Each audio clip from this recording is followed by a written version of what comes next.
The Demon King Manual is actually a suicide guide that trains heroes to kill you for free. Burj Dayas graduates top of his class and follows the rules. He builds a massive tower, kidnaps the princess, and helps the heroes grow. The manual says the stronger the hero, the tastier the soul. He becomes the strongest Demon King in history, but as the hero plunges a blade into his chest, the reality hits. His black flames do nothing. Burj coughs up blood, demanding to know how he lost, but this villain-looking hero just laughs in his face. He tells Burj, "Bro, you are in the wrong field." He explains that if he were a Demon King, he would have assassinated the human king immediately. Instead, Burj built them a gym. The hero grabs Burj by the hair and mocks him. He explains the first floor was full of weak monsters, making it too easy to level up. He says the tower is just a perfect hunting ground. If they kill one king, another just respawns. The party cheers, thanking Burj for the XP farm. They even call him their godfather for raising them so well. Burj realizes he didn't conquer the world, he ran a daycare for his own murderers. The hero says goodbye and slices Burj's head clean off. But as they celebrate over his corpse, Burj's body begins to scream with energy. He decides to take them all to hell with him. The hero spots the glow and screams for everyone to run. Too late. Burj detonates, evaporating the hero's skin and wiping the entire tower off the map. In his final moments, the Demon King bitterly understands that the standard was wrong. He now knows the heroes used it to look down on them. He wishes for just one more chance. He would screw the standards and give them to the orcs instead. A voice pierces the darkness, calling the name Burj Dayas. He wakes up, his eyes snapping open. He looks around in complete confusion, wondering if he is still alive. The voice calls again, urging Burj Dayas to come forward quickly. He recognizes his own name, still in shock. As another person pushes him to ascend the stage, the academy director scolds him. He asks why a brilliant mind is acting like this on his graduation day. Burj Dayas' eyes fall on the red badge, the symbol of graduating from the Demon King Military Academy. He realizes he has traveled back 15 years in time to his own graduation day. The announcer calls for all graduating students to come to the stage. Burj Dayas doesn't know why he has returned, but he knows this is his chance. The students, who will soon be Demon Kings, are told to recite their pledge. As the summa cum laude, Burj Dayas is asked to read it as the representative. The glowing text of the Demon King's standard appears before him. It lists the rules. Demon Kings shall build a tower, kidnap princesses, act as villains, leave clues, develop heroes to acquire energy, and stock lower floors with weak monsters to gradually increase the difficulty. He looks at the words with disgust. He had once memorized these trash rules. He did his best to follow them, and they became the very things that led to his demise and made him a puppet for the heroes. Standing there, he questions why he has to swear once again to follow this for the rest of his life in front of everyone. Knowing the result would be a catastrophe, he feels rage building at the thought of reciting these standards. An official calls to him again, asking him to please read the Great Demon King's standard. Burj Dayas cuts through all expectations with a shocking and blunt refusal.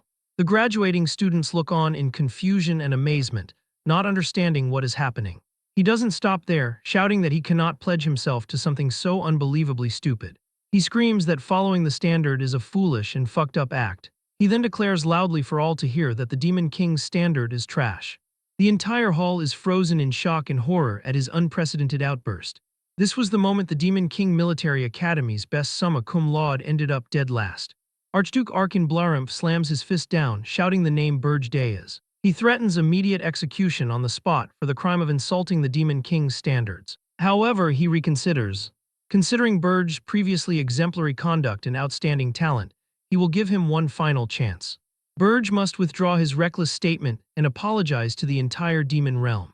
If he refuses, his assigned deployment will be to Aryn. The students begin to whisper nervously, one asking if Aryn is the dimension where demon kings die by the dozens. Another calls it a death sentence. One student questions why a criminal like him gets another chance, stating he deserves death for insulting the standards and that an apology is not enough. The Archduke warns Burj that he should know well what Aryn is. He calls it the worst domain where countless demon kings have lost their lives. Burj coldly demands to be sent there.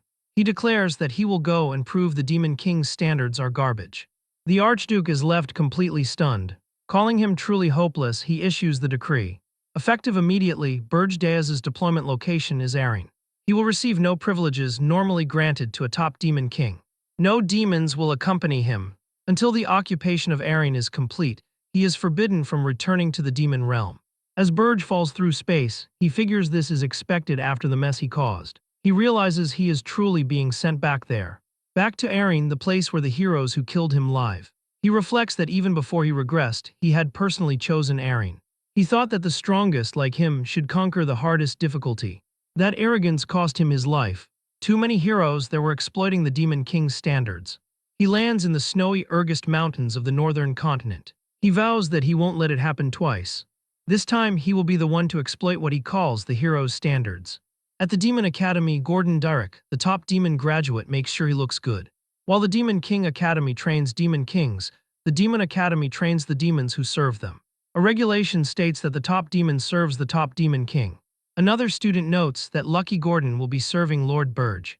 A third graduate wishes he'd worked a little harder so he could be the one to serve him. Gordon believes all demon kings are great people, but none are as great as Lord Burge. He calls him a once-in-a-millennium prodigy from the lineage of demonic dragons, who will be remembered in demon realm history forever. He thinks graduating in the same year as him is an enormous blessing. He imagines that with Lord Burge, they can conquer any dimension. He fantasizes about a grand statue of the great demon king and his lieutenant. He vows that he too will be engraved on the glorious pages of history. But then the memory shatters his fantasy as he remembers Burge's shocking declaration. The moment his hero screamed that the Demon King's standards are trash. Deep in the Urgest Mountains, Gordon stands before Burge. He feels lost, wondering why they sent him here after all, since they said no demon would accompany him. Burge greets him, saying it is good to see him, Gordon. Gordon breaks down, asking why he would do something like that. Burge asks him what he means. Gordon yells, asking how he could say such things about the standards in front of everyone, getting them sent to Erin.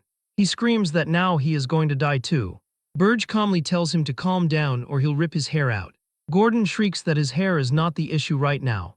Burge internally notes how different Gordon is now. Before his regression, he was confident and composed. He recalls how his friend believed they could do it, that he wouldn't even feel motivated if it wasn't Erin. Burge understands Gordon's panic is justified since the situation is vastly different now. He decides against telling him about his regression, fearing Gordon might think he's insane. Panting, Gordon apologizes for his shameful display and says he will fulfill his duty now that it's come to this. He brings up the Demon King's standards. Rule 1. The Demon King must build a tower. However, he explains it cannot be hidden or placed in an excessively harsh environment. Only then would heroes be able to find it. He points out that this place is dangerous, surrounded by massive mountains and patrolled by powerful monsters, making it difficult for humans to find or approach. He insists they can't build a tower here and should move. Burge simply says no, he's building the tower right here. He holds out a tower seed, explaining that he must plant it in the ground and feed it Demon King blood for the tower to grow. Gordon is horrified, exclaiming that he is going directly against the standards. He asks if Burge is also throwing away the pride of a Demon King. Burge replies that he never swore an oath to follow them. He understands the disgust Gordon feels. He knows it is hard for a demon to deny a faith carved deep into their bones. One can't reject it unless they die or experience something as drastic as death. He knows this because that was him as well. Burge cuts his hand and tells Gordon to listen well. He states that the Demon King's standards are garbage, especially here in Erin. His blood drips onto the seed, causing it to glow with immense power. He explains that it is because Erin is swarming with way too many heroes. The tower begins the identification process, confirming its user is Burge Deas of the Black Flame Demonic Dragon Tribe. The identification completes and the summoning begins. Burge explains that Demon Kings kept dying here because humans, after countless tower destructions, realized the tower has a certain mechanism. They use the Demon King's standards against them. He declares that in this land, the standards no longer work. He says they should really be called the Hero's Standards, confusing Gordon. The tower materializes fully, and Burge tells him to go inside. They find themselves on the first floor of Burge Tower, but it is completely empty. Gordon notes that a normal tower should have a complex structure or be filled with monsters, but there is nothing here. It's a tower fit for a Demon King with no privileges. Even on the 5th floor in the Demon King's chamber, every floor is completely empty. Gordon concedes that since the tower is already built, they can't undo it. He insists they must at least follow Standards Rule 2, which states the Demon King must kidnap a prince or princess, preferably one close to the throne to yield more demonic energy. He asks to advise the Demon King. Burge allows it. Gordon shows him a map, pointing out that the kingdom of Corzin is the closest to the Urgest Mountains. He urges him to kidnap the princess with the highest succession rank to absorb the kingdom's rage and grow quickly. Gordon braces for refusal, but Burge agrees to do it. Gordon is stunned. Burge states that there is a princess he already has his eye on. He orders Gordon to guard the tower, saying the Demon King's residence must not be empty. Gordon expresses his thanks and relief, thinking Burge is the top Demon King after all. He convinces himself that Burge was just stressed from graduation and that the situation is still salvageable. He asks who Burge is planning to bring. Burge tells him he is going to the country farthest from the tower, the southernmost nation on the continent, the Kingdom of Hilderan. He appears in a dark castle, targeting the one with the least presence among them. He floats before the 13th princess, announcing that he has come to take her. Gordon is horrified, realizing that's the complete opposite of the standards. The princess looks up at him and asks who he is. Burge states that he is the Demon King who has come to kidnap her. With a faint, unsettling laugh, she asks if he is sure he can handle her, shocking him with her boldness. Burge finds her question strange, wondering if she thinks Demon Kings are a joke. He confidently confirms that of course he can, as he is a Demon King. The princess then completely surprises him by agreeing to let him take her. Suspicious of her strange calmness, Burge questions what she is plotting. The princess simply states that since she was born a princess, she always thought something like this might happen one day. He warns her to give up if she hopes to lower his guard. He explains that he is also quite desperate and won't be tricked. The princess denies plotting anything, pointing out that she couldn't have set a trap without knowing he would come. Burge acknowledges her point but can't shake an uncomfortable feeling. Extending her hand, she asks if they shall go. He lifts her into his arms and flies from the castle, returning to his tower in the Urgest Mountains. Gordon rushes to meet him, relieved that he has come back safely. Burge orders him to let the princess stay in a corner of the 4th floor, not the prison. He explains that since she came without much resistance, he is willing to offer her some leniency. Gordon understands and says he has something important to tell the Demon King. On the desolate 4th floor, the princess sits alone on the cold, hard ground. She murmurs to herself that she really has been kidnapped. She notes there is nothing there, no pillows, no blankets, and no maids. It's nothing like her kingdom with its pretty gardens. But with a small smile, she decides that it's not so bad. Back in the Demon King's chamber, Gordon shows Burge an invitation from the Tower of Beasts. He explains that it is a welcome party for the new Demon King. Burge thinks it is not a welcome party at all. He suspects it's just a pathetic attempt by the other Demon Kings to haze him, the newcomer, and throw their weight around. He considers that Demon Kings are fundamentally too proud to join hands with anyone. However, the unprecedented difficulties of Erin have made them go against their pride and work together. He admits to ignoring them before, thinking them weak-minded. But this time, he decides he should at least try to have some light exchanges with them. Burge arrives at the Tower of Beast. He is met by its ruler, Draxon, the Demon King of Beasts, who has ruled the place for 70 years. Draxon asks if he is the new Demon King. He mentions he heard Burge mock the traditional way, but finds him pretty unimpressive. Burge coolly asks if he is here to pick a fight, telling him to state his business. Draxon laughs, revealing that Archduke Arkane told him to watch over Burge once he arrived. Burge scoffs, calling the Archduke a noisy old vampire geezer.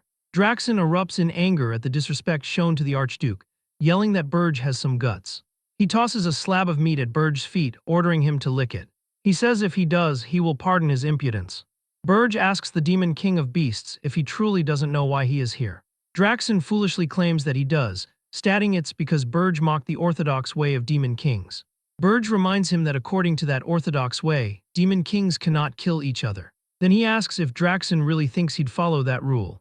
Unleashing his power, Burge slams his fist into Draxon, sending him flying. Draxon is shocked by the terrifying aura radiating from him. Panicked, he stammers that Archduke Arkane told him to see if Burge had properly kidnapped a princess. He threatens that if he doesn't report within a month, he will lose his authority. Burge cuts him off, saying he was wondering what Draxon was about to say. He confirms that he has already kidnapped a princess.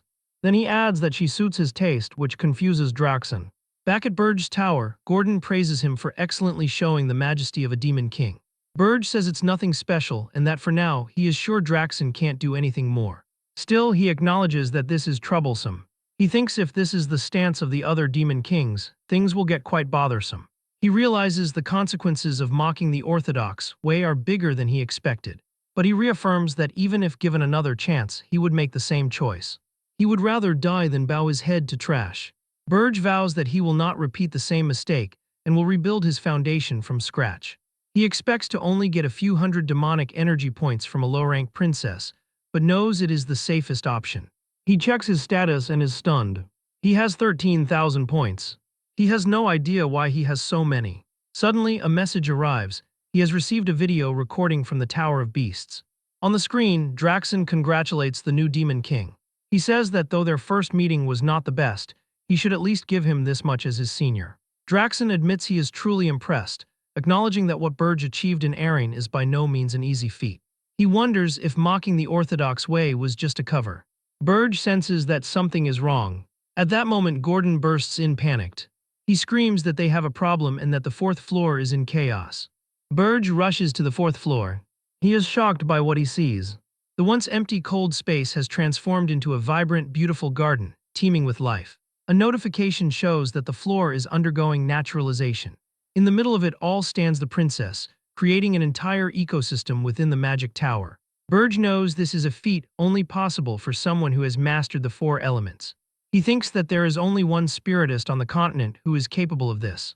He confronts her, stating he clearly went to the 13th princess's castle. He realizes she is not the 13th princess.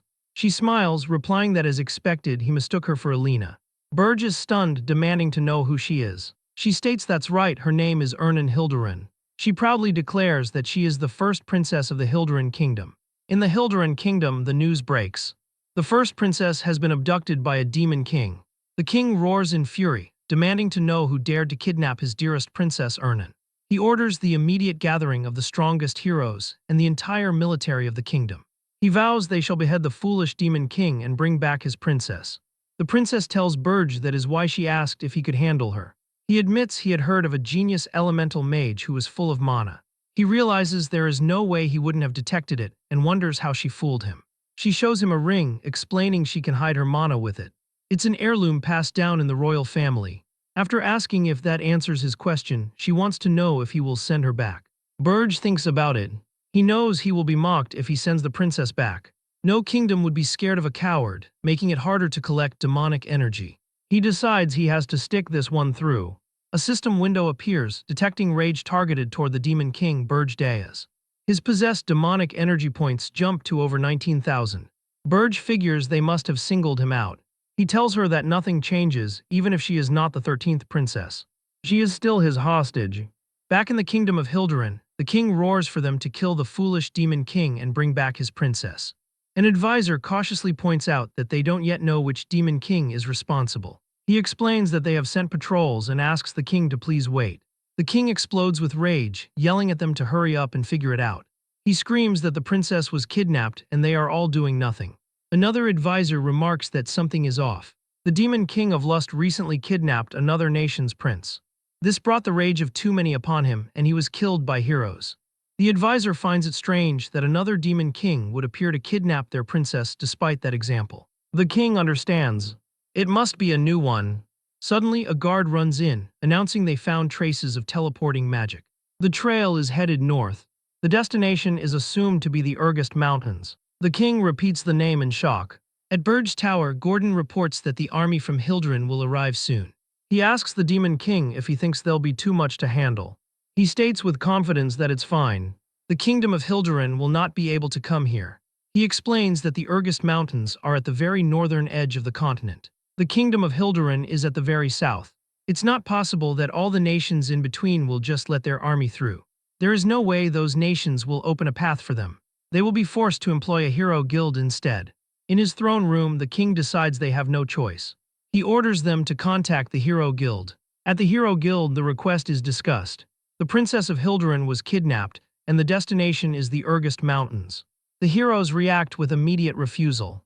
One exclaims that the place is full of hellish monsters. Another asks what crazy new demon king would do that. A hero declares that he didn't join this business just to die. The king of Hildurin is going to suffer. Burge knew the hero guild wouldn't budge. He knows those guys only care about money and won't go somewhere so dangerous. He confirms that's also why he built his base here.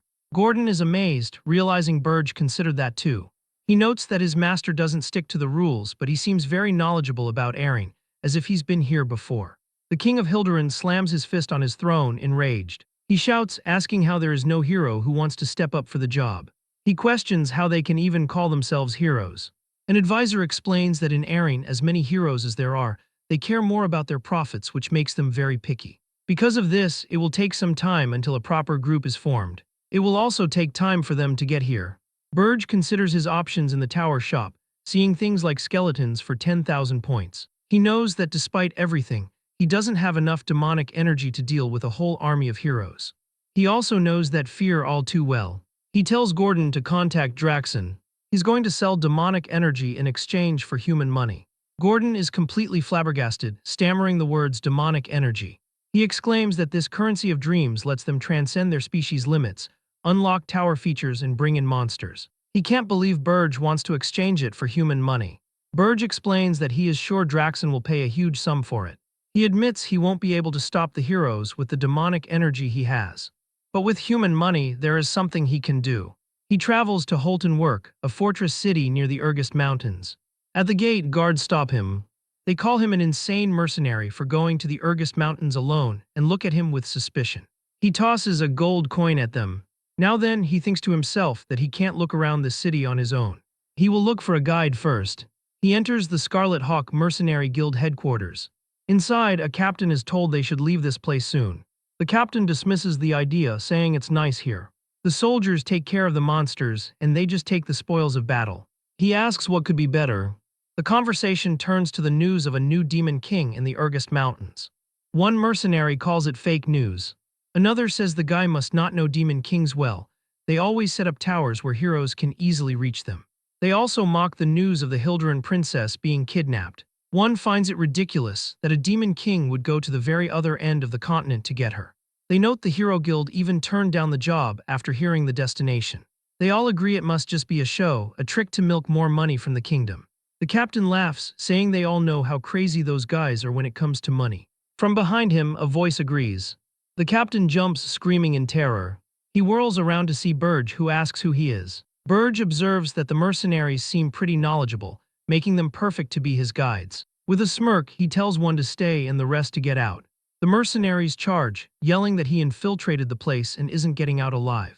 Burge moves with lightning speed, easily dispatching them. He throws one mercenary into a group of others, scattering them like bowling pins. One of the survivors calls him a monster. Outside, a man complains that they're fighting again. His friend wonders if they ever get tired. Back inside, Burge stands over the last mercenary. He tells the man not to be scared. He'll spare him if he answers his questions. The mercenary trembles and quickly agrees, begging for his life. Burge asks where the slave market is. His guide leads him through the city. At the market, Burge sees that there are only human slaves. He asks if they have anything more rare. The guide's demeanor instantly changes and he says of course, leading him this way. As he walks, Burge thinks about how the man can act so normally after seeing his subordinates get destroyed. He concludes that humans desiring money and demons desiring demonic energy are basically no different. In a flashback, Gordon asks what Burge plans to do with human money. Burge answers that he can buy slaves, specifically the otherworldly species that humans have captured. An elf known for its integrity would be best. His plan is to use the elf as a spy to create chaos among the heroes. Meanwhile, in Hilderan, hero Helen Cargill has arrived. The king welcomes him, saying he trusted the hero would apply for the job. The hero confirms he will rescue the princess. He promises to bring back the demon king's head. He declares he will do it in the name of justice. Burge's plan is to use the elf as a spy and confuse the heroes. He thinks this should be very effective since their species is known for being innocent. At the slave market, the guide asks what kind of slaves Burge is looking for. Burge points to the caged elf and states that he is here to buy him. He adds that the guide will pay for it. The mercenary is shocked, but Burge levels a threatening glare at him and asks if he objects. The man stammers that of course he does not object, and that it is a given he must pay. Burge says he has to confirm something and asks the two to leave the room. The merchant hesitates, warning that the elf might go berserk. Burge assures him it is fine and that if anything happens, his guide will pay for it. Inside the room, Burge unlocks the elf's chains. He thinks about how this ever-so-noble elf has been reduced to a miserable slave. The elf feels the demonic energy and asks if Burge is a demon. He demands to know what business a demon could possibly have with an elf. Burge states that he wishes to give him a chance to get his revenge on humans. The elf calls it a tempting offer, but says he cannot trust demons as much as he cannot trust humans. Burge insists that he is different. He offers a deal. If the elf stays loyal for exactly 50 years, he will guarantee his safety and freedom. Burge notes that 50 years is not even that long for elves. He says it should be much better than being humiliated by humans like this. The elf refuses. He explains that Burge is a demon, and that his kind is trying to destroy the world tree that elves serve. This would also destroy the world which the world tree sustains. He asks how he is supposed to trust him. Burge knows it is strange for a demon to seek an elf's help. He thinks the elf is hitting him right where it hurts. He decides to do this. He makes a vow on the great demon king's standards. He promises to fulfill his part of the deal and to not lay a hand on the world tree. The elf is shocked, knowing the demon king's standards are to a demon what the world tree is to an elf. In return, Burge wants him to vow on the world tree to pledge allegiance to him for the next 50 years. The elf calls him a strange one. He says if Burge is going that far, he will agree. He introduces himself as Granada of the Maple tribe and says he will make his vow once he sees the demon king who sent him. Burge tells him that he is the demon king. Granada is momentarily shocked before bursting into laughter. He tells Burge not to make him laugh, questioning why a demon king would come here. He explains that demon kings get weaker the further they are from their tower, and finds it ridiculous that one would move directly just to buy a slave. He then challenges him. If Burge really is a demon king, he will pledge his allegiance for 100 years instead. They are instantly transported to the 5th floor of Burge's tower. Burge sits on his throne and reminds him of the 100-year contract, stating those were Granada's words, not his. Granada is stunned, realizing he really is a demon king. He immediately yells that this is a scam. He complains that Burge never said the tower would be so empty, with nothing up to the 3rd floor. He notes the 4th floor only has nature. He demands to know what kind of sloppy tower does not have a single monster. He shouts that at this rate, Burge will not last a year before the heroes tear him apart. He declares he is not working in a place like this. Burge asks if he has forgotten, reminding him they made a contract. He unleashes his raw demonic power, filling the room with pressure. Granada is terrified by the overwhelming energy, certain now that he really is a demon king. He realizes that the tower might be sloppy, but not one monster of the Urgest Mountains attacked them on the way here. He recalls images of disaster-level monsters. He understands they could not risk messing with them, or rather, they could not risk messing with the demon king. He now sees that a demon king is still a demon king, and that perhaps he really will get his revenge. He kneels and vows on the great name of the world tree that from this moment on, his loyalty is Burge's for the next 100 years. He thinks that since the demon king himself came for him, he will surely be assigned an important role. He will get his revenge as a part of that evil plan. Burge looks at him and says, "All right, first prepare me a meal." Granada stares back, utterly confused. While cooking in the kitchen, he wonders why he is here. He was supposed to be a part of a very important plan. Princess Ernan enters and asks if she can help make some vegetable bread. In the 5th floor dining room, Granada asks the demon king about the woman's identity. Burge confirms she is Ernan Hilderin. Granada shoots up, shouting if he is out of his mind for kidnapping the crown princess. He yells that the tower has nothing and demands to know how he plans on stopping the heroes. Burge calmly replies that is why he bought him. He tells him to sit and eat for now. Granada is completely bewildered. Burge says his cooking is pretty good. Ernan smiles and adds that she helped too. Granada does not understand what is happening. Later on the 4th floor, he asks if Burge wants him to fight the heroes here. Burge says no, explaining if the heroes make it this far, the game is already over. It would mean they already came through the Urgest Mountains. He tells Granada he will be disrupting the human world in his place. Granada realizes he is to become a spy. Burge confirms this is true but says he must first check his skills. He tells him to come at him. Granada wonders how he is supposed to beat a demon king in his tower. Burge offers a deal. He will only use one hand and will not use his demonic energy. If Granada wins, he will reduce their contract's duration by 50 years. Granada tells him he better keep his word. He says he will take him on with everything he has got, nearly saying he will blow his head off. The duel begins. Burge notes that even though Granada spent a long time as a slave, his movements are still fine. He wonders if he absorbed mana from the 4th floor or enhanced his physical abilities, calling it a fitting style for an elf. Granada yells that an average elf cannot do this. He tells Burge to blame himself for picking the wrong opponent in the wrong place. Roots erupt from the ground, wrapping around Burge's leg. Granada sees his opening and declares that Burge is wide open. He lunges, intent on taking his 50 years back. He is sure this attack will land, but freezes as he remembers just who his opponent is. Burge reminds him not to worry. He states that he is not trying to use demonic energy. He promises to control his strength so he does not kill him. Granada hesitates, asking him to wait. Burge's fist connects, ending the fight instantly. Back at the Red Hawk mercenaries' headquarters, the leader exclaims it is an honor to see Burge again. Burge tells him he would like to hire them for a year. The captain quickly agrees and asks about the budget, while another mercenary grumbles about him sucking up to the person who beat them senseless. Burge throws a large bag of gold onto the table as a deposit. The mercenaries immediately declare they will follow him for the rest of their lives. Burge then tells the captain to have this man join his team. He explains that Granada will relay his orders from now on. The men hesitate to accept a stranger. A bruised Granada steps forward and introduces himself. The mercenaries see his battered face and immediately feel a sense of kinship, embracing him. Burge thinks to himself that although they look mediocre, they are seasoned mercenaries who operate in Urgest. He knows he cannot find others like them anywhere else, and they are easy to handle. He is also aware that the only hero that would answer Hildren's call right now is Helen Cargill, the hero who defeated the Demon King of Lust. He addresses the Red Hawk mercenaries. He gives them their first mission: investigate Helen Cargill, the hero employed by Hilderin. They all salute and reply, "Yes, sir." In Burge's tower, he considers his next move. Now that he has left the hero matter to Granada, it is his turn to get stronger. Demonic energy points can be used to enhance the tower or the Demon King himself. For Burge, who had sold all his points, the only way to become stronger would be something else. The Spirit Blossom. It is a crystal of mana that sprouts after absorbing the mana of nature.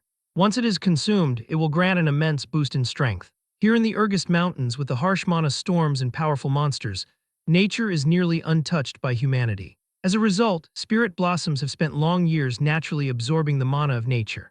Their energy has become even more refined. Truly, it is a treasure trove of spirit blossoms. Burge thinks that for demons, it is not as effective as demonic energy, but it is better than nothing. He tells Gordon he is going to find some spirit blossoms. Gordon warns that it is risky to go without prior preparations. He says it is akin to finding a needle in the desert. Gordon, Burge's aide, adds that monsters are no different from beasts. They will surely attack once they see an opening. Burge knows he can deal with the monsters easily. But finding the spirit blossoms will be difficult, just as Gordon said.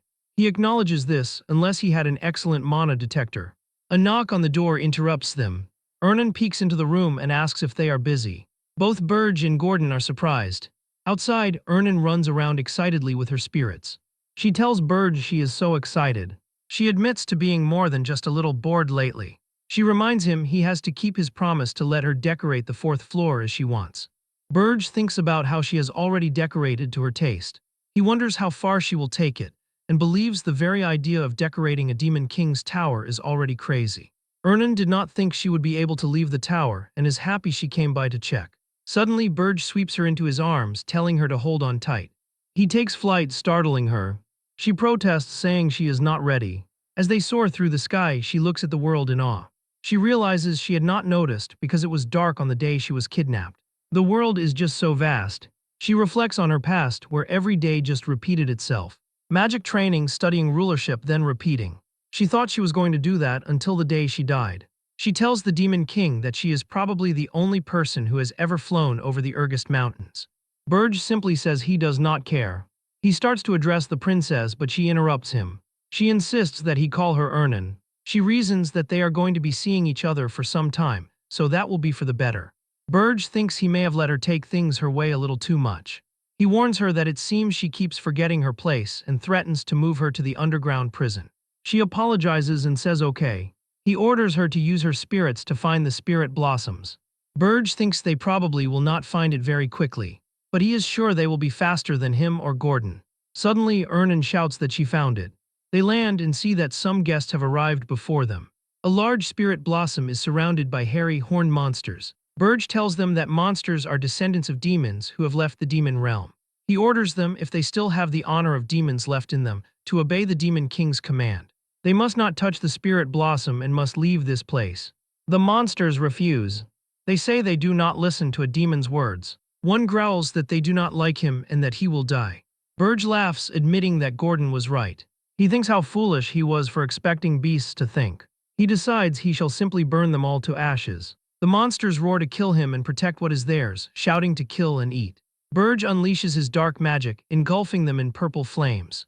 One monster cries out to get the weak one first, but his magic incinerates them before they can even get close. Ernan watches amazed. She knows Pule orcs are known to take down even ogres if they work together, but they cannot even get near them. She thinks that this is the power of the Demon King. After the battle, Ernan holds the hyacinth, a water and ice attribute spirit blossom. She marvels at how pure and mono it is. Burge tells her not to covet it. She replies with a simple okay. He then adds that if they find more, she can have one. She gasps and asks if he is serious, her eyes sparkling. Burge thinks to himself that humans can only cheer up when they are given carrots. He tells her he will try his best. Sadly, they never found a second patch of blossoms, even though Ernan tried until she was exhausted. Back at Burge's tower, he considers the crown princess of Hilderin. At first, he thought taking her was a mistake, but now he thinks she might be more useful than he had initially thought. Gordon enters, reporting that he just received a contact from Granada. He says it was quick. The hero, Hillen Cargill, along with 32 other heroes, have departed from the capital of Hilderin. However, they are not heading toward Urgist.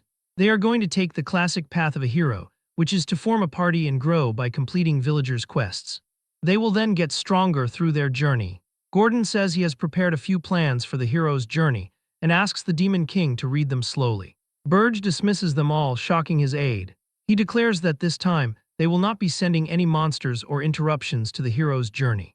Gordon is confused. Burge explains that half-baked interruptions only make the heroes stronger. He tells him to relay a message to Granada. He is to join the hero's journey with the mercenaries, help them, and build their trust. Gordon remarks that his master is not following the standard this time either. He worries, asking how they can stop the heroes with their current tower. Burge tells him not to worry. He will make sure to reinforce their tower with a dwarf. Gordon shouts, asking if he now wants a dwarf in here along with the human and high elf. He argues that if anyone saw that diminutive species in their tower, they would become a laughing stock. Burge is not saying they will stop the heroes simply with a dwarf. To be more precise, they need dwarven magical tools. He tells Gordon to think about that for a second. As the heroes have become used to the Demon King's standards, they will open the door to the first floor expecting some weak monsters. But what if dozens of cannons welcome them instead? Gordon realizes the heroes would never be prepared for that. He still thinks this is too far from the standards. Then, in a sudden realization, he screams about another abduction. In Wolfner, the dwarven underground city, the best dwarven blacksmith, Loger Friedrich, is hard at work. He is now scheduled to be kidnapped by a rogue demon king. Burge arrives in Wolfner, the city of dwarves. He thinks to himself that before regressing, he fought countless dwarves, but this is his first time visiting their city. He enters the Midnight Inn. He tosses a coin on the bar and states he is there to commission a weapon but does not know where to go. He asks where he can find the most outstanding blacksmith in the city. The dwarf notes that for a human, he knows how to talk business. Burge says he heard dwarves love money as much as heroes do. The dwarf confirms he is not wrong. He tells Burge to head to the inside of the city where he will see a huge hole. He explains that if Burge hops on the lift, they will check his id and put him on his desired floor. It is a two-step security method that identifies intruders. Following the instructions, Burge walks through the dwarven city. He heads to the lowest floor in the deepest room. He finds the city's best blacksmith, Loger Friedrich, hard at work. He observes his display of metallurgy, seeing how the mana seems to dance. Burge wonders if this is truly the best blacksmith. He thinks about how he could just quietly abduct him. Suddenly, the blacksmith senses the small bit of demonic energy. He attacks with a fiery hammer strike.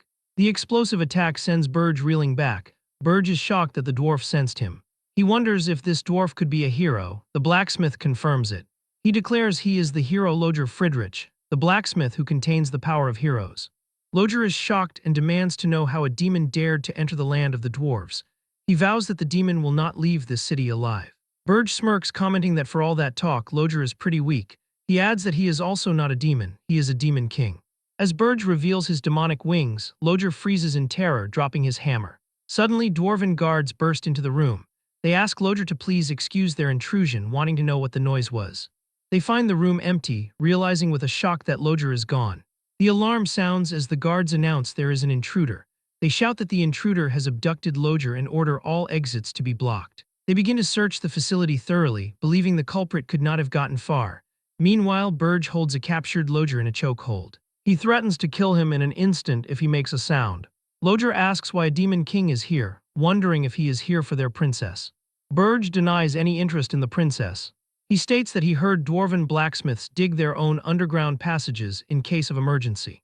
Loger is internally convinced the demon king must be here for the princess, despite his lies. He recalls that he has been living a quiet life until now precisely because he is too scared to fight demon kings. He panics, wondering why this had to happen to him. The system notes his title, Dwarven Hero Loger, trait weak. Burge sees that Lodger will not talk so easily and offers him a different proposition. He says he will kidnap the princess and let him go. He then asks how the other dwarves will see him if a rumor spreads about the selfish hero who sold the princess to beg for his life. Lodger curses the vile and evil creature. He panics, realizing that everyone already knows he is really weak. If a rumor like that were to spread, they would definitely believe it. He thinks he will be tortured for the rest of his life. Burge gives him the choice: sell out the princess or come with him on his own 2 feet. Lodger internally knows he would sell the princess out but does not want to be tortured. Burge then promises to guarantee his safety if he helps. He vows on the Demon King's standards. Lodger's eyes widen in shock. He knows the Demon King's standards are practically the faith all Demon Kings worship. There is no way Burge would break a vow made to it. Lodger makes his decision. With a determined expression, he agrees to lead the Demon King to the underground passage. His sudden change in demeanor makes Burge think he is sick. In Lodger's workshop, dwarven guards have confirmed that he is absent. A princess with red hair named Lioiswerft arrives, demanding to know where Lodger went while making her weapon. A guard explains they believe he has been kidnapped. She angrily shouts at them to shut their mouths, reminding them he is a hero too. She questions how it makes sense for a hero to be kidnapped. The guard clarifies that while he may be a hero, he is also a blacksmith and not so good at fighting. She orders them to shut up and go find that damn kidnapper now. The guards quickly obey. She threatens that if they do not find him, she will pull all of their heads out. In Lodger's secret passage, Burge complains about the narrow path. He asks how long he is supposed to watch Lodger's disgusting buttocks. Lodger says it cannot be helped as the passage is too narrow. He tells him they are almost there, so he should hold on. Burge just tells him to move quickly.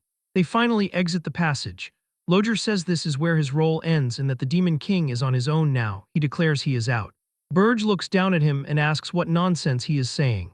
He reveals his demonic form. Lodger cries out that he made a vow on the Demon King's standards to guarantee his safety.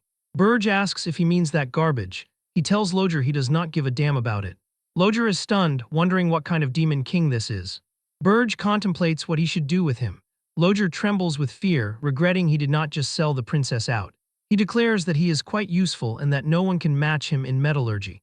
He offers to craft any weapon Burge wishes. Burge asks if he, a hero, is willing to work for him, a Demon King.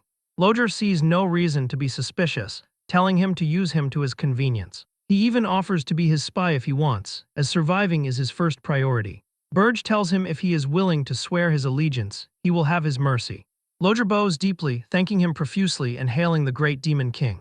Internally, he calls him a dumb demon, thinking he will betray him the first chance he gets. He believes that the moment he gets out, Burge is done for. On the 4th floor of Burge's tower, Lodger wakes up in the middle of the garden. Gordon is shocked, shouting that the Demon King actually brought a hero dwarf. Burge silences him. Granada tries to give a report, but Burge tells him to do it later. Ernan approaches the dwarf, asking if he came to save her. She then figures probably not. Lodger demands to know why he is there, saying Burge told him he would have his mercy. Burge confirms he does, asking if he is not getting to live. Lodger is confused, wondering how he ended up there since Burge promised to let him go. Burge coldly states he never said that. He explains that he knocked him out and carried him here, since it is the natural course of action when he does not know what Lodger might do. Lodger begins to laugh maniacally. His laughter fills the garden hollow and desperate. He laughs and laughs, completely broken. Burge asks him if he is that happy to be his subordinate. Through tears and laughter, Lodger chokes out that he is very happy. Burge says that is a great mindset. He then gives him his mission. He orders him to install a large number of cannons on the 1st floor to destroy the heroes. The scene opens at the Ergist Heroes Journey Preparation Station. Granada is on a holographic call, delivering a report to Burge. He explains a rumor is going around the hero's journey right now. Apparently the new Demon King can use black flames. As a result, the heroes are utilizing fire-resistant equipment. He continues, saying another rumor is circulating that the new Demon King is not sending out demonic beasts because he is scared. Burge watches the report, noting that the heroes have not lost their killing intent yet. He says that whether they seek honor from battle or wealth, they will not be able to obtain anything from the hero's journey. In the end, they will lose interest and the heroes will not be able to grow. It is a battle against time. Burge orders Granada to keep monitoring them and to report that there are no problems.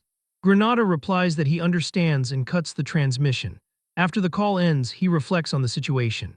He thinks about how the Demon King is weakening the heroes by not sending out demonic monsters. He muses that this Demon King is very knowledgeable when it comes to human nature. He wonders if there has ever been a Demon King like him. He is glad that he is not his enemy. In Burge's tower, he gives Loger instructions. He tells him there is one restriction: he cannot use mana stones. He does not care how he remodels the first floor as long as he abides by that one restriction. Loger is shocked, saying that a trap without a mana stone will not work on the heroes. He says it is his job to figure it out. Burge explains that heroes receive love from this dimension. Their ability to sense energy is outstanding. If Loger creates traps using mana stones, they will figure it out before the traps can activate. Loger is still doubtful. Burge then tells him that he is sure he brought the best blacksmith with him. If he has made a mistake, then he has no choice but to bring someone else there. Panicked, Loger quickly says that on second thought there is a way. Burge, with a cold expression, remarks that he should have said so earlier. Loger then asks what that is. He explains he invented a magical tool that can hide the traces of mana before. It takes 3 years to create, but he has one in his workshop right now. Burge glares at him, asking if that is the only excuse he could think of to escape. Loger insists that he is being serious. Burge says fine, he will trust him, but he snaps his fingers and a magical collar appears around Loger's neck. Loger asks what he put around his neck. Burge explains it is a magical tool that can separate his head from his body and that he can activate it with one hand. A small sphere of magic appears in Burge's hand. He says it is a magical tool that makes it so people cannot see his face. If Loger takes it off, he will consider that as him escaping. Trembling, Loger swears he will never take it off. Burge then tells him to go. Burge and Loger then went to several kingdoms to gather supplies and mana-type materials. It took roughly a month to gather the needed materials and store them inside his subspace pocket. After that, they returned to Wolfner. A month and a half has passed and Princess Lewis is enraged. She slams a heavy object to the ground, yelling at her guards. She demands to know how they still have not found him yet. She calls them incompetent and asks how much longer she needs to remain patient. One guard reports that the blacksmiths have dug out too many tunnels. They are investigating each one, but it is highly likely that they have already left. The princess shouts that of course they have. They would be stupid to still be here since he has been kidnapped. She gives them 2 more weeks to find the kidnapper. If they do not, they are going to die. The guard promises he will find them. She orders him to fill all the tunnels the blacksmiths created. He and the other guards scramble to follow her orders. The princess stands over an unfinished golden weapon, lamenting that it should have been hers. It was made by Loger before he was kidnapped. She pleads for Loger to be alive, declaring that he cannot die until he has completed her weapon. She touches the weapon with a pained expression. A wall opens in front of them, and Princess Liyue stands on the other side. She sees one of his secret tunnels. She knows that only he knows about it. She looks at the masked figure and asks if that means he is Loger. Loger is stunned into silence. He mumbles a faint reply. Liyue grins with fury. She asks him what and tells the bastard that he came back all right. She thinks he went into hiding because he did not want to make her weapon and questions if that is it. Loger is horrified, crying that it is a misunderstanding. The princess scoffs, asking if he thinks she misunderstood anything at all. She roars, demanding how dare he insult her, the princess. She declares that from now on, he is her slave and will make her weapons for the rest of his life. She cracks her knuckles and yells that before that, she is going to punish him for running away. She winds up to punch him, but Burge intercepts. He sends her flying back, but she lands on her feet. He calmly asks who she is. He tells Loger to get the equipment he needs. Liyue stares at the masked intruder. She demands to know who the hell he is. She asks why he is helping that despicable dwarf. Burge replies that he is the master of the pitiful blacksmith she was extorting. Liyue calls it nonsense. She screams that he is her slave and he is going to make her weapons forever. She attacks, but Burge effortlessly dodges. He tells her that she seems to be confusing him for someone else. The princess and Burge engage in a fierce battle. Burge recognizes her as Liyue Werft, the Dwarven Kingdom's second princess. Although she is not a hero, she is exceptionally strong. He thinks back to the past before he regressed. She was one of the strongest he had faced, way stronger than she is now. He knows he could kill her before she gets to grow. But then he would have to use all of his strength and demonic energy. He is also not as strong as he was before he regressed. He worries that he might get captured by her soldiers. Since he has used his power, she now knows he is a demon king. He thinks about how annoying this situation is. Burge looks over at Loger, who is dismantling a large mana phantom device. He yells and asks if he has got everything. Loger stammers that he is currently dismantling it. Burge gives him 1 minute to finish it or else. Loger promises he will go as fast as he can. The princess attacks, yelling at them, and warns Burge he will not leave this place alive. She threatens Loger, saying she will break his legs so he can never escape. Burge laughs, saying she sounds just like a demon king. He tells her to give it up. He is taking her blacksmith and this equipment. At that moment, Loger yells that he has dismantled it. Liyue's charges, shouting at him for coming back just to take that. She tells him he must think she is that easy. Burge sees an opening. He moves with blinding speed, knocking her down. He calls to Loger, telling him to use the subspace pocket and get out of the way. Liyue's gauntlet-clad fist slams into the ground, and she glares up at Burge, shouting that the attack is useless against her. Her soldiers arrive but find she is alone. One asks what is going on. She berates them, calling them slowpokes and asking if they are going to get here after she is dead. She orders them to chase Loger through the tunnel, but the tunnel has been collapsed.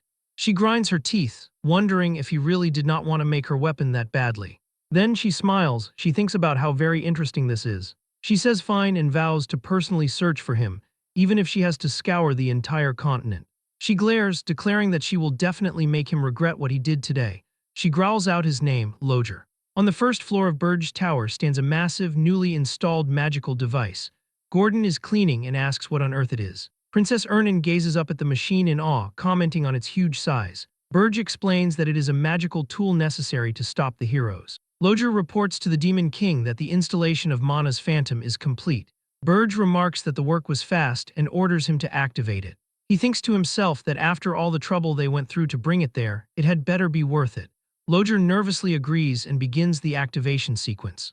A massive surge of bright blue energy erupts from Mana's Phantom, bathing the entire floor in light. Ernan shields her eyes, exclaiming that it is so bright.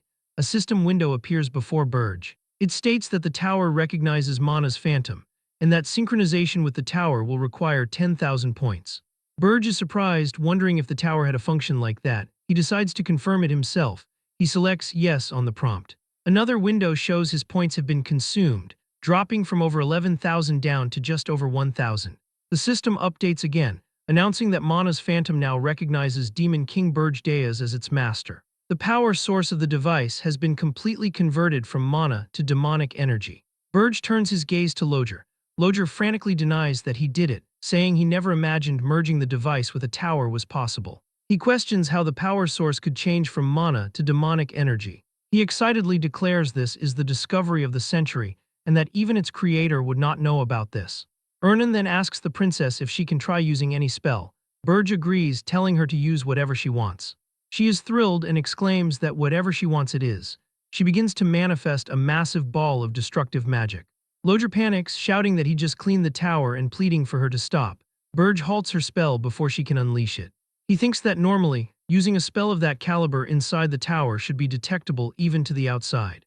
He walks to the massive front doors. He realizes he cannot see anything inside. In fact, he cannot feel a single presence. He questions if this is the power of a tower synchronized with Mana's Phantom. He wonders what would happen if he manipulates the tower in this state. He extends his hand, cloaking it in demonic energy. From an outside view in the snowy mountains, the entire tower completely vanishes. Then with another pulse of power it reappears. Burge realizes he can hide the tower as he wishes. A notification shows his demonic energy points have dropped significantly. He notes that it consumes a lot of points. He smirks, thinking that using it right now is difficult, but it will be useful going forward. Loger, however, is on the verge of a breakdown. He begs the Demon King for just a tiny bit of time to examine the device. He catches himself before saying he wants to tear it and the tower apart.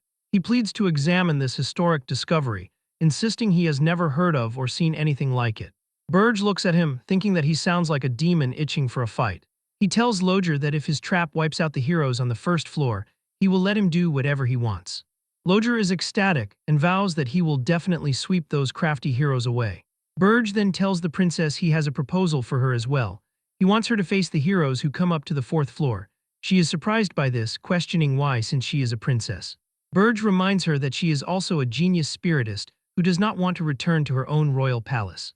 He inwardly considers that assigning her a role like this might be unreasonable. He knows she is an innocent princess who does not know how the world works, so betraying her own kind might be too much. Ernan wonders aloud what she would even fight with, considering fire or water. She then decides against it. Burge clarifies that she only needs to fluster the heroes and reveal to them that she is an enemy. He adds that if it goes well, he will grant her what she wants again. She looks for an opening, asking if she should use her looks to seduce them since she is confident in that. Burge flatly says no, ordering her to just do what he told her. She then states that she has a condition. She wants him to introduce her as the Demon King's subordinate, not as a princess. Burge finds that much is easy to do and agrees. She seems pleased with his answer. Later, Burge sits on his throne and goes over the preparations. They will reduce the number of heroes with mass mana cannons on the first floor. On the fourth floor, they will finish them off using the princess as bait. He knows it is still far from enough. He thinks that as things are, he cannot even cut down half the heroes, who number over 200. He realizes that in the end, he just has to become stronger himself. He looks at the hyacinth, the elemental spirit blossom in his hand. A status window reveals it is now contaminated by demonic energy, making it especially effective against demons. He knows he will have to gather more. He tells the princess that they are heading out and she cheers. Outside, they search the snowy landscape but find nothing. Ernan says there is none here either. Burge thinks it is strange. He tells her this is already their third try and maybe they just got lucky last time, while dismissing her spirits as useless. Suddenly, a massive group of Pule orcs emerges from the snow. Burge recognizes them and sighs, saying he has gotten sick of them. The chieftain of the Blue Frost tribe, Krudu, bows deeply. He greets the Demon King. The rest of the tribe falls to their knees behind him. Krudu asks that he please accept their tribe as his kin. He explains that their ancestors are demons who betrayed the demon realm, and since they bear that original sin, they ask for the honor of serving him. Burge tells him to save the sweet talk. He says that in the end, they just want to become stronger by becoming a demon king's kin. He notes they are better suited for demonic energy than spirit blossoms. Krudu sees that the demon king has seen through everything and there is no point in hesitating. He orders his tribe to bring it. They present Burge with a collection of spirit blossoms. Burge realizes that is why he could not find these. He looks at Krudu, nodding his fluent speech, his preparation, and that he even knows how to negotiate. He finds him to be unusually intelligent for Pule orcs. Krudu explains that to survive in this harsh land, his tribe valued wisdom more than strength. Burge asks if they came looking for him to become stronger because they lack strength. Krudu confirms wisdom over strength. Burge smiles, saying that he likes him. He says very well, but he will only take in Krudu. A demonic symbol burns onto Krudu's body. Burge orders him to roam the snowfields and grow his tribe for his sake. He tells him to wait for his orders, and he will reward him with something greater than strength. He promises his tribe shall be eternal. A system window confirms that Krudu, race Pule orc, is now the demon king's kin. Krudu thanks him profusely and vows his loyalty. His tribe joins him, vowing to devote their loyalty to the demon king. Outside Burge Tower, a full-force Pule orc legion now stands guard in the Urgist Mountains. Back inside, Burge reviews his preparations. The first floor has Loger and 60 mana cannons. The fourth floor has Ern and Hilderin. Now all the pieces are in place. He looks ahead with determination. He says, "Come, heroes," and vows that he will repay them for humiliating him in his previous life. At the base of the Urgist Mountains, the hero party arrives. Hillen Cargill tells Granada that they have finally arrived. Granada agrees. Hillen looks up at the towering peaks, confirming that the Urgist Mountains are in sight. A banquet is held at the Holton Walk Heroes Journey Preparation Station. The Fortress Master speaks to the hero, Hillen. The Fortress Master says Hillen flatters him. Hillen thanks the Fortress Master for the wonderful banquet. The Fortress Master is glad and says he can remain with him on a page of history. Hillen thanks him for saying that. At a nearby table, one person suggests Hillen should give a speech, but another disagrees. He insists, nodding that everyone is waiting and it will help raise their morale. He decides to do it and the Fortress Master stands up. The Fortress Master calls for everyone's attention, announcing that Hillen would like a few words. Hillen clears his throat before the crowd. He addresses his fellow comrades. He speaks to the assembled heroes, nobles, knights, wizards, mercenaries, and merchants. He declares the long-awaited hero's journey has finally reached its final stretch. He suggests the Demon King might be spooked by the march of the heroes who answered the call of justice. He says this could be why the Demon King has not sent a single monster over. The hall fills with laughter at the idea. Hillen warns that they will not let their guard down. He confirms that they have finally completed preparing after all this time. He raises his glass and proclaims that tomorrow is the day. They will make the foolish Demon King pay for daring to kidnap the kingdom of Hilderin's Princess Ernan. He roars, "Who are we?" The entire hall shouts back for justice. Hillen asks who is the master of this world. He yells that they will remind them of these facts once again. The crowd responds with another booming chant for justice. From the back of the room, Granada observes the celebration. He thinks that just as the Demon King expected, the heroes did not increase in number, but they also did not decrease. He realizes Hillen's popularity has brought the hero's journey this far. Hillen had secured support from the merchant group and soothed the nerves of mercenaries who tried to desert, dragging them along to this point. Granada recalls that the last time he saw the tower, it was completely empty. He worries, wondering if it will fall at this rate. He briefly considers if he should smack the heroes in the back of their heads right now. He shakes his head, telling himself no. He questions what he is thinking, realizing that if the subjugation succeeds, he will be freed. That is good for him, he tells himself to get a grip. He decides to get some air and report to the Demon King. Outside, he reports to Burge that they have arrived at Holton. He explains that after a short resupply, they will climb the mountains tomorrow. Burge replies that he sees. He gives an order: once Granada leaves Holton, he is not to make contact anymore. Burge lists things to look out for. He must watch the snow when climbing the mountains. He must not let his guard down at night. And lastly, he must stand far from the tower when they open it. The connection ends abruptly, leaving Granada confused. He wonders what that was about. Suddenly, Hillen appears behind him, asking what he is doing there by himself. Startled, Granada quickly says it is nothing and that he is just getting some fresh air. Hillen offers him a drink of fruit wine, an elven favorite.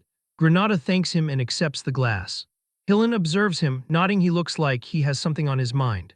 He asks if Granada is nervous too and then asks if they can actually subdue the Demon King. Granada confirms he is. Hillen looks at his reflection in his glass, admitting that, to be honest, he does not really know either. Granada is shocked. Hillen continues, saying that even though people trust and follow him, subjugating a Demon King's tower is always hellish. It has not once ever gone smoothly. Granada argues that Hillen killed the Demon King of Lust and absorbed his power. Compared to him, a new Demon King should be a piece of cake. He then realizes nobody knows how Hillen accomplished this. He asks Hillen to tell him the heroic tale. Hillen simply says it was only possible because he had brave comrades, like Granada, who are always at the front taking care of the monsters. He tells Granada he will lead the way and asks him to protect his flank. He is sure they will win if they combine their strength. Granada smiles and agrees that he will do just that. Hillen puts an arm around Granada's shoulders and tells him to go back inside. He says the fortress master wants to hear his adventure stories. As they walk away, Hillen thinks to himself that he joined forces with brave comrades. His friendly expression fades as he thinks, "Please take care of me again this time, Granada the elf." The next morning, the March of the Heroes begins, and the city's residents cheer them on. They chant for Granada, Wharton, and loudest of all, for Hillen Cargill. The heroes travel into the Urgest Mountains Gorge. One hero remarks that he was worried, but the mountains are nothing special since it is not snowing much and the weather is clear. Another agrees they will reach the tower without any trouble, and that the goddess of victory is on their side. A mercenary jokes that the disaster-class monsters must be hibernating or are scared of Hillen. Suddenly, a hero feels something strange on his arm. He looks down and sees it is covered in purple slime. He turns and screams. A massive ghoul looms behind him. The heroes panic as more ghouls appear on the cliffs, all of them enormous. Hillen is calm, observing that they have finally shown themselves. He orders all units into battle formation. He tells them not to panic and to protect their comrades around them. He notes the gorge is not long and orders the knights to cover the mages and pull back. At that moment, a knight shouts a warning. A frost giant has appeared at the front. Hillen is shocked. He yells for everyone to fall back. He tells Wharton that he will deal with the frost giant while the rest get out of the gorge. Wharton is aghast, asking if he will deal with it alone. Hillen says it will not be a problem. He leaps to confront the giant, thinking that it cannot possibly be stronger than the Demon King of Lust. He dodges the giant's strikes and shatters its icy fists. He spots an opening and unleashes a furious assault on the monster. Then he yells, "Now everybody run!" The heroes scramble past the fight, shouting for cover. One yells that the path is blocked and that they need to hurry. They manage to escape the gorge, and the survivors collapse in the snow, panting heavily. One complains that dozens of ghouls and a giant taller than the cliffs make this an insane place, not meant for humans. Another agrees that even the Demon King's tower was not like this. However, a third points out their casualties are relatively low, all thanks to Hillen. They talk about the rumor that he killed the Demon King of Lust and absorbed his power. One wonders if he could be comparable to a Demon King. Another suggests that since he already killed one, he might be even stronger. They decide they have nothing to worry about if they just trust Hillen. Granada listens to their talk and thinks that seriously, if it is Hillen, he might actually defeat that Demon King. Their rest is cut short when Pule orcs appear before them. A hero says there is no time to rest. Granada feels demonic energy, identifying them as the Demon King's subordinates. The orc chieftain welcomes the foolish heroes to Urgest. Granada declares they are easy opponents and says he will take care of them. But Hillen tells him to wait, noticing a sound. In his mind, he recalls Burge's cryptic warning, "Watch the snow." He looks up the mountain, a look of horror spreading across his face as he understands. The orc chieftain sneers. He states that not a single one of them will reach the tower. The ground rumbles as an avalanche crashes down upon them. Granada screams, questioning how the hell he was supposed to watch out for this. He curses the crazy bastard Demon King. He yells for all of them to run. Back in his tower, Burge watches the monitors go static as the heroes are wiped out. He welcomes the heroes once again. He looks on with a dark smile. This time, he says, I will hunt you all down. Burge sits on his throne, reflecting on the warnings he gave to Granada.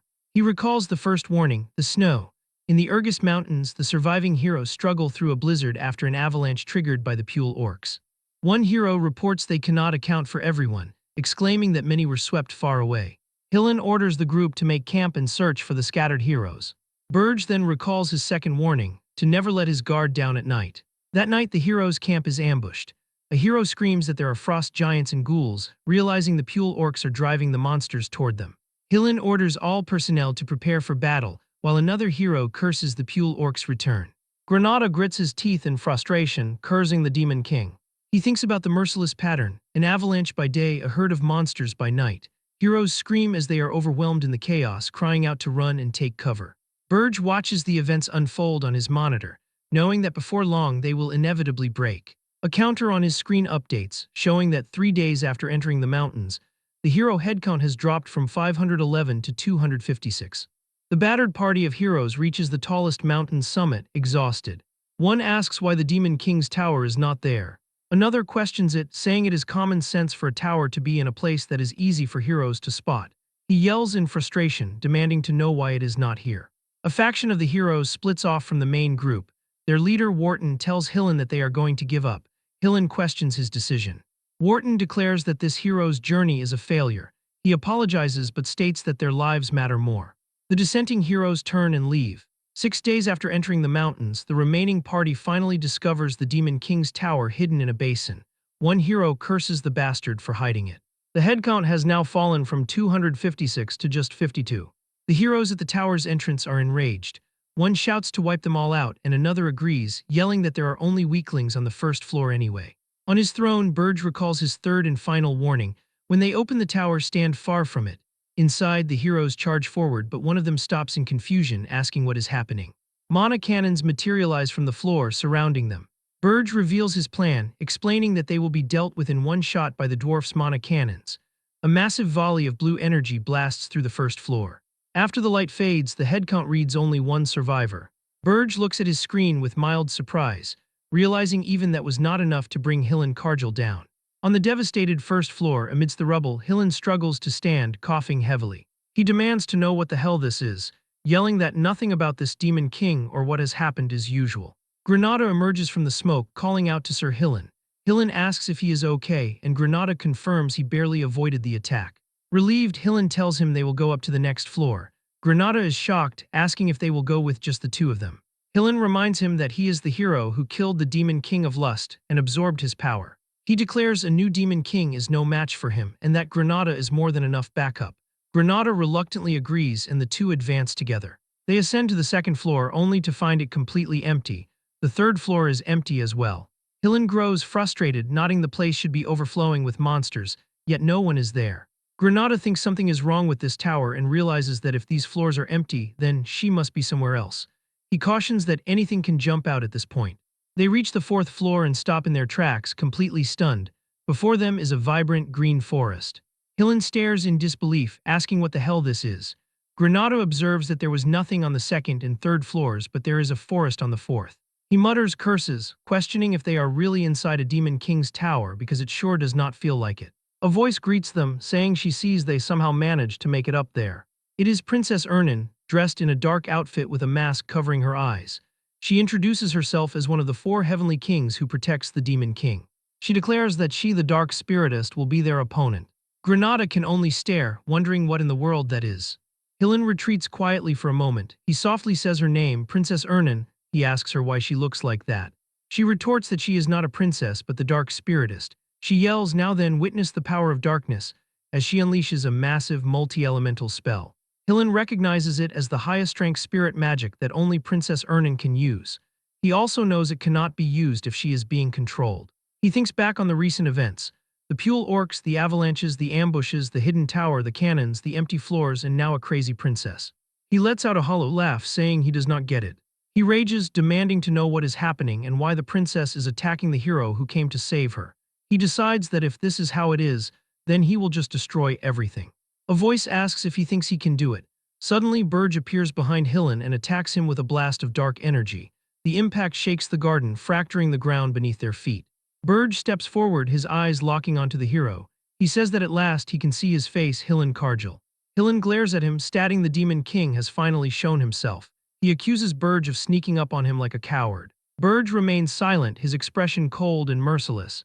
Hillen decides he needs more strength. He looks over at Granada and shouts for him to let them combine their strength. Granada is confused, asking how they can do that. Suddenly, the elf freezes as he feels his energy being violently drained from his body. Hillen calmly tells him not to worry. He assures Granada that as long as he is by his side, there is no problem. Granada collapses to the ground, his strength completely gone. Burge watches the scene, his eyes narrowing as he recognizes the artifact on Hillen's finger. Hillen explains it is a forbidden artifact called the Elf Eater. He states that it converts an elf's infinite vitality directly into mana. He mentions its flaw is that the elf dies before long once it is activated. He presses his foot against Granada's face. He asks Granada if he is fine with this, claiming it is a sacrifice for the greater good. Granada, weak and betrayed, calls him a swindler and a hypocrite. Hillen laughs maniacally. Burge speaks up, smiling darkly. He says he likes how vile and lowly Hillen is. He asks if that means Hillen will become weak again if he just takes off that ring. He asks if that is it. Hillen freezes, asking what. He then challenges Burge, daring him to try it if he can. He boasts that even the Demon King of Lust could not take the ring off of him. Burge simply speaks a single name, Gordon. In the next instant, Hillen's arm is cleanly severed from his body. Blood sprays into the air as Hillen screams in agony. He stares at his stump in disbelief, shouting that he did not feel a presence at all. Gordon stands behind him with his sword drawn. He coldly comments that Hillen is both rude and noisy for a human. Gordon strikes again, sending Hillen crashing violently across the ground. Hillen lies there, staring up in shock. He realizes that he was taken down by a mere high-ranking demon, even while wielding the artifact's power. A chill runs down his spine as pressure descends upon him. Suddenly, Burge appears behind him, gripping his shoulder. He tells Hillen he is not going anywhere. Hillen tries to dodge, but his body refuses to move. He sees a massive, shadowy wolf-shaped aura looming behind the Demon King. Hillen looks up in terror, realizing he cannot escape. He wonders just who this Demon King is. Burge gathers dark energy, the ground cracking beneath the weight of his power. He looks down at the hero. He says it is time to take a beating, Hillen Kargil. Burge unleashes a final, devastating wave of destruction. Hillen lies motionless on the devastated battlefield, still breathing despite the crushing defeat. Burge stands over him. He praises Hillen's resilience, saying it is impressive that he is still alive. He orders Granada to bind his hands and throw him in prison, along with the other humans who collapsed outside the door. Granada, who looks like a withered skeleton, croaks that he can see the afterlife. Burge tosses a spirit blossom to him, sarcastically calling it a carrot for his hard work. Energy surges into Granada as he consumes it. His withered form revitalizes instantly and he stares at his hands in disbelief. He shouts that he has fully recovered. Granada watches in shock as Burge heals the princess as well, wondering what just happened. He asks Burge to use that precious spirit blossom on him as well, only to realize he already did. Burge then addresses Loger, granting him permission to dismantle the tower. Loger is ecstatic, cheering woohoo and thanking the Demon King. Burge turns and leaves, his cape fluttering behind him. Granada observes that even after such a fierce battle, he looks completely fine. He thinks that this is as expected of a Demon King. Princess Ernin, however, stares at Burge retreating back with suspicion. Granada asks her what is wrong.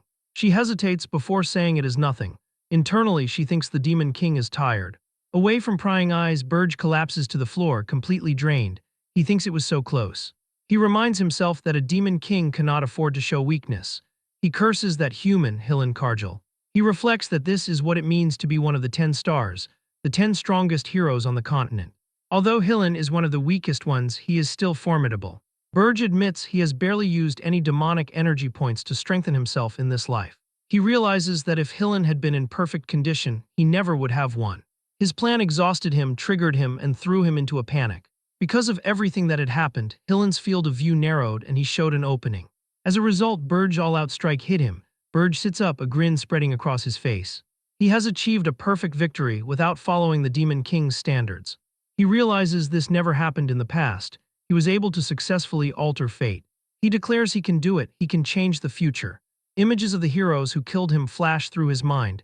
He vows he can get revenge on those damn heroes. At the press conference hall in Holton Walk, chaos reigns. Investigators demand accountability, shouting to know who is responsible for this failure. Wharton stands firm, declaring they haven't failed yet and that there is still hope.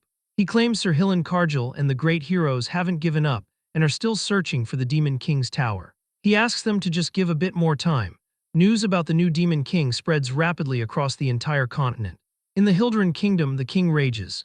He screams that the bastard Hillen Cargill talked big and asks now what. He threatens that if he cannot rescue the princess, he will be executed. Louise Werft eats angrily nearby, shouting that she does not care and just wants to find Loger. Rumors run wild, some say Hillen never came back, others say he is already dead. The world falls into deep sorrow. Because of that, Burge's demonic energy points pile up quickly, reaching 290,000. At the Heroes Guild headquarters, a council of elders interrogates Wharton. A senior hero asks if there is not even a hair's breadth of falsehood in what he said. Wharton swears on his name that he spoke only the truth. The elder concludes that this is a serious matter. However, since they do not know the identity of the new Demon King, they should be cautious. He states Hillen Cargill is one of the 10 stars and cannot be brought down easily. He decides they will wait 10 more days for news of him. If there is still nothing after 10 days, all heroes on the continent, 4,728 in total, will launch a full-scale assault. He declares they will eliminate the new Demon King. In the underground prison of Burge's tower, Hillen Cargill hangs in chains. Burge enters and asks if he is awake, nodding his recovery speed is exceptional. Hillen glares at him. He says if Burge kept him alive, he must want something. He tells him not to beat around the bush and get to the point. Burge smiles, saying it is nice to see he is open to talking. He commands, "Become my vassal." Hillen is stunned, asking what he just said and wondering if he heard wrong. Burge dumps a pile of gold coins onto the floor. He asks if the hero's journey cost a lot of money. He lists the expenses: food for hundreds, security, lodging, membership dues, armor, weapons, and top-grade consumables. Usually, those costs are covered by investments from merchant groups and nobles. If the Demon King is defeated, the heroes' lives are turned around. If they fail, however, they end up buried in debt. Burge leans in, stating that is what happens to heroes who take investments. He reveals that this time, all investments were focused on just one person, the hero party's captain, Hillen Cargill. Hillen realizes the truth. Even if he escapes, he will be branded a failed hero and chased by debt for the rest of his life. He asks, trembling, how the Demon King knows that. Granada steps out from behind Burge and says, "I told him." Hillen shouts Granada's name in betrayal. Granada yells back, asking if he has the nerve to say that after what he did to him, calling him a scammer. He reveals he was on this side from the very beginning. Burge explains the reason Hillen failed is because there has never been a Demon King like him until now. But just as he broke the standards, Hillen will soon adapt and find a way to clear the towers. Burge conjures a dark, pulsating sphere in his hand. He asks if one of the strongest heroes secretly interferes with those plans, can the humans really succeed? A notification identifies the item as Armani's orb. Hillen asks what that is. Burge explains it is a magic tool used to monitor his subordinates. Once it enters the body, it clings to the brain in an instant. He says he will know immediately if Hillen bears hostility toward him, and he can blow his brain apart with a single gesture. He adds that if the orb fails to adapt to his body, he will consider it as Hillen rejecting him and will kill him. Burge coldly states there are plenty of usable heroes anyway. Hillen panics, shouting for him to wait. He argues a hero as strong as him is immune to mind control magic. He claims the moment the orb enters his body, it will disappear and that it is not his fault. Granada retorts that a hero can dispel their mental defense by their own will. He smirks, telling Hillen, "You heard him." Hillen screams at the deranged elf, asking if he isn't ashamed of himself. Granada counters that Hillen is the one who should be ashamed. Hillen yells that they are just going to waste a precious magical tool. He vows he will never submit to a Demon King. Burge commands him to shut up and swallow. He forces the orb into Hillen's mouth. Hillen gags as the magic takes hold. Granada watches, commenting that Hillen is really tenacious. He asks Burge what they will do if he would rather die. Burge tells him not to worry.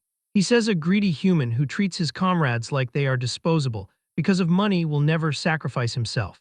A status window appears confirming Hillen Cargill's equipment is Armani's orb, and his status is the Demon King's vassal. Hillen curses in defeat. Later in the throne room, Gordon addresses the Demon King. He notes that although Hillen is now a vassal, with a massive debt of 100,000 gold, his activities will be heavily restricted. He points out the gold coins Burge exchanged previously only amounted to almost 2,000 gold. He asks how he plans to gather more. Burge smiles, saying it is about time he got a message. Gordon asks for clarification. Burge explains he is talking about the gathering of Demon Kings that is held once a year, the Unison of Towers. He thinks back to his previous life, where he never attended because he thought banding together was disgusting. But now he realizes that other demon kings who survived in Erin for a long time must have piled up plenty of gold and treasure. Gordon screams, realizing Burge is trying to exchange his demonic energy points for money again. Gordon admits he would have protested in the past, but after dealing with the heroes directly, he understands. He acknowledges that if they had followed the standards, they wouldn't have been able to stop the heroes. He sees a notification that an invitation to the Unison of Towers has arrived. He admits he has no choice but to accept it. Burge grins, he says let's go. He declares they are going to swindle his senior demon kings. Gordon resolutely affirms he can believe in him. The scene shifts to the Tower of Lies, which looms over a vast lake. In the Demon King's chamber on the 13th floor, Burge Diaz enters the Grand Hall. He notes that even though he is not late, everyone else is already there. He asks if they have a lot of things to discuss without him. Draxon Doldoff, the Demon King of Beasts and a werewolf, speaks his name menacingly. Riene Soldine, the Demon King of Winters and a frost demon, remarks that he is the talk of the town. Ugur Belve, the Demon King of Indestructibility and a Titan, sneers at the newcomer who insulted the standards. Jason Kochman, the Demon King of Lies whose race is unknown, welcomes him enthusiastically with open arms. Burge thinks to himself that they are damn fools. He wonders if they are not ashamed as Demon Kings to form an alliance. He admits inwardly that he knows this is the right choice for Erin's case, but holds on to a lingering doubt. Ugur slams his fist down and explodes in anger. He calls Burge the fool and demands to know who he is to interfere with their affairs. He shouts asking what a newcomer knows about Erin while radiating intense red killing intent. Burge calmly observes that a simple provocation makes it easy to identify what one is thinking. He notes that Ugur is clearly out to kill him. Burge scoffs and accuses Ugur of calling him a fool while thinking he is the only elite there. He challenges the Titan to try him if he has a death wish. He smiles menacingly with glowing eyes as he invites the attack. Suddenly, Jason claps his hands loudly to interrupt. He addresses both Ugur and Burge, reminding them that this occasion is to talk about cooperation.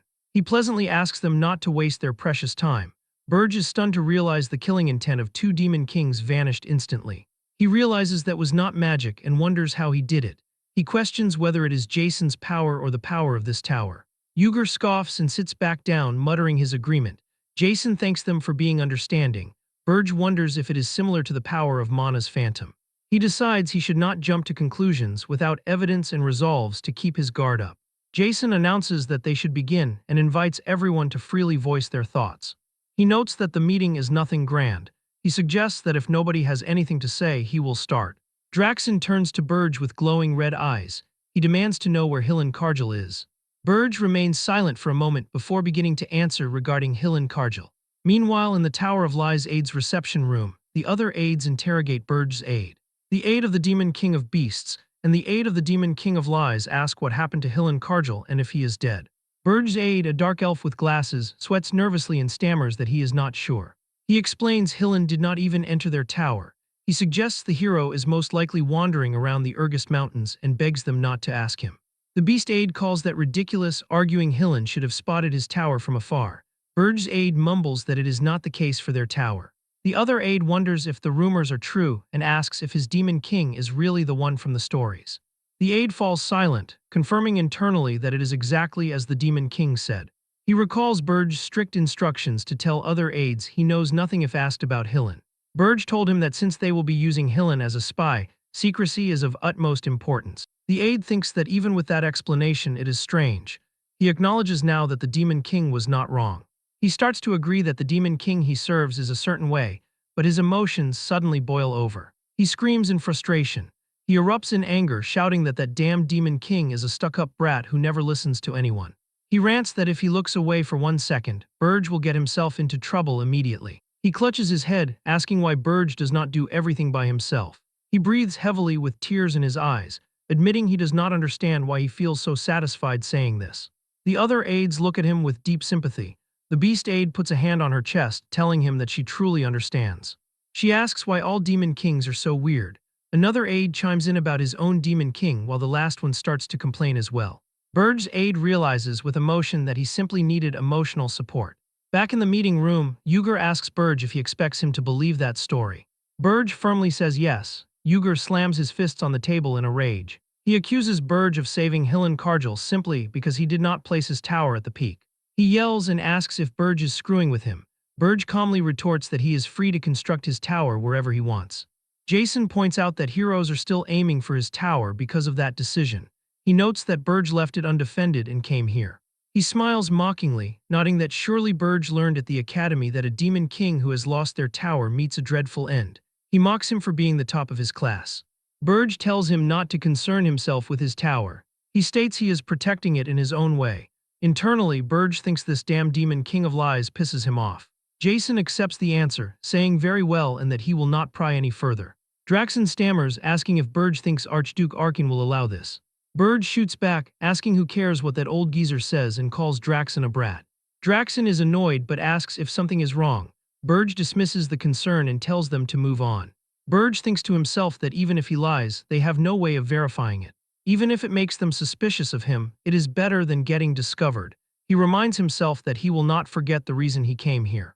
His goal is to earn 100,000 gold. The Demon Kings continue talking. Rather than participating eagerly, Burge listens in on them to gather information. He tries to figure out who the Demon Kings short on demonic energy points are. He notes that even among Demon Kings there is a clear hierarchy, and the Demon King of Lies undoubtedly places quite high. Suddenly, Riene glances at him from across the room.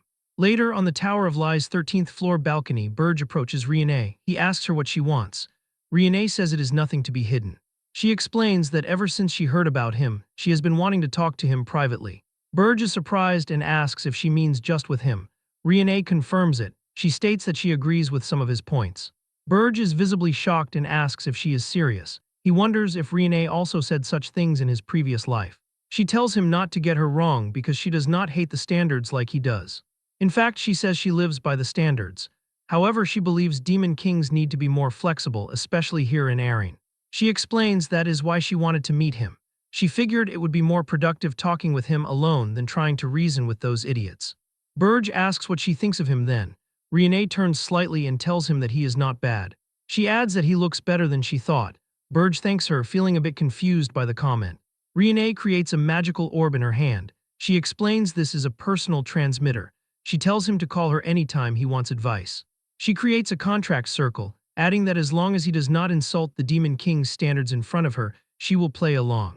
She admits she has finally found someone to talk to and hopes he does not disappear too quickly. Burge asks about the Demon King of Lies. Riene walks away, stating that she cannot read him at all. She comments he is better than those two morons, though. Burge watches her leave, thinking that he cannot fully trust her yet. He admits to himself she is an unexpected gain. Meanwhile, back at Burge's tower on the first floor, Princess Ernan brings a tray of cookies to Lodger. She tells Lodger to try the cookies she baked. Lodger is startled and exclaims at the cookies. He asks how she made them in the tower. Ernan giggles, explaining the Demon King bought her the ingredients, so she tried baking with the help of elementals. Lodger thinks that being a genius elementalist must be convenient. She encourages him to go on and try them. Lodger laughs and thanks her. He thinks to himself that the princess, who has never had to work her whole life, just made cookies for him. He tells himself that no matter how bad it tastes, he will claim it tastes great. He takes a bite. His eyes bug out in pure shock. He screams internally in denial. He realizes the taste is incredible. The flavor is so intense he feels it swaying his mana. He realizes he has never had anything like this before. He collapses in ecstasy, thinking this must be what heaven is like. Ernan peers down at him, asking how it is. Lodger clutches his face, dramatically declaring he cannot escape from it. He asks what in the world she has created. Ernan explains she put some spirit blossoms in the dough. She says she is glad he likes it. Lodger is horrified, shouting about why she would give him something so precious. He realizes no wonder he was filled with mana. Ernan tells him it is a gift so that they stay close in the future. She smiles warmly, saying they are going to be seeing each other for a long time. Lodger admits that is true but still hesitates. Ernan asks if he thinks Granada will enjoy these as well. Lodger assures her that Granada will enjoy them more than him. Ernan cheers in delight. She then blushes slightly and asks if he thinks the Demon King would enjoy these too. Lodger looks at her, perplexed by the question. Back at the Tower of Lies, Burge returns to the empty meeting room. He asks if everybody has left already. Jason, sitting alone at the table, confirms they finished talking. Burge remarks that the meeting was short. Jason asks if he would like some tea if he wishes to talk some more. He clarifies if Jason means a talk between just the two of them. Burge agrees. Jason folds his hands together and smiles sinisterly. He states that he knows Burge is in need. He finishes his thoughts, specifying that Burge needs the humans' money. Burge's eyes widen in terror. He wonders what Jason means by that. He panics internally, asking himself where the information leaked.